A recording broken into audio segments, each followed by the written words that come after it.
अस्सलाम वालेकुम गाइस, हंसते रहो तवासे रहो सदा आबाद रहो जी। आज हम आप लोगों के लिए लेके आए ये एक बहुत मज़े की रेसिपी। इस रेसिपी ने आपका काम कर देना है तमाम। मसलन कि आपको रेस्ट मिलना है, इस रेसिपी को बना के ज़्यादा सारी आप फ्रीज़ करें और इस रेसिपी से जो दिल करता है आप चाहे बना सकते हैं।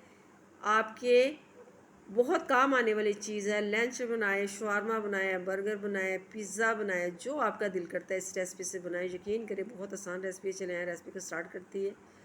हमने आधा किलो चिकन लिया है। पैन मेरा गरम था और वो चिकन मैंने इसमें डाल दिया है और साथ मैंने 2 चम्मच ऑयल के डाले। ठीक हो गया। गैस मैंने नीचे से ऑन कर दी है और जी जी हम आपके सामने चिकन पका रहे हैं। हल्का हल्का कुक होना शुरू हो गया है, रंगत इसकी बदलनी शुरू हो गई है। अब इसमें कुक जाते हैं मसाले। 1 चम्मच नमक, 1 चम्मच मैंने भर के डाली सुरख मिर्च, 1 चम्मच मैंने डाला है ज़ीरा धनिया का पाउडर क्रश किया हुआ, और ये जाएगी ½ चम्मच पेपरिका पाउडर। ये डाल में बहुत ज़रूरी है, इससे बहुत मज़े का टेस्ट आता है। 1 चम्मच मैंने डाली है काली मिर्च भर के, और चिली सॉस डाला मैंने 2 चम्मच। इसके बाद 2 चम्मच मैं डालूँगी सोया सॉस के, और इसके बाद 1 चम्मच जाएगा सिरके का। सही हो गया। ये रेसिपी आपकी इतनी काम आने वाली, यकीन करें ये आपकी ज़िंदगी हो जानी आसान। आपने इसको क्या करना है, ज़्यादा सारा बनाना है और बना के आपने फ्रीज़ कर लेना है।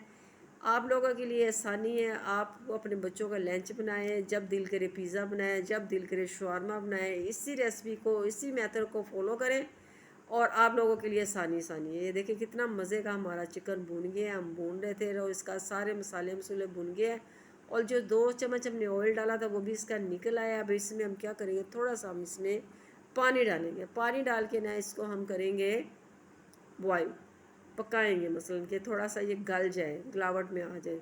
पानी इतना डालेंगे कि जिससे हमारा चिकन कुक हो जाए, ज़्यादा पानी नहीं डालना। ठीक हो गया। इसमें चिली सॉस भी है, सोया सॉस भी है, वो इसका टेंडराइज का काम करेगा। और माशाल्लाह से देखिए कितना मज़े का हमारा चिकन गल गया है, यम्मी वाला गल गया है। डब्बा भरें और फ्रीज़ करें, इंजॉय करें। और मेरी रेसिपी को लाजमी सब्सक्राइब करें, अपने प्यारों के साथ शेयर करें। हम आपके लिए और अच्छी अच्छी रेसिपी लेके आते हैं, कमेंट्स करें। तब तक के लिए इजाज़त। नई रेसिपी के साथ आते हैं दोबारा। अल्लाह हाफिज़।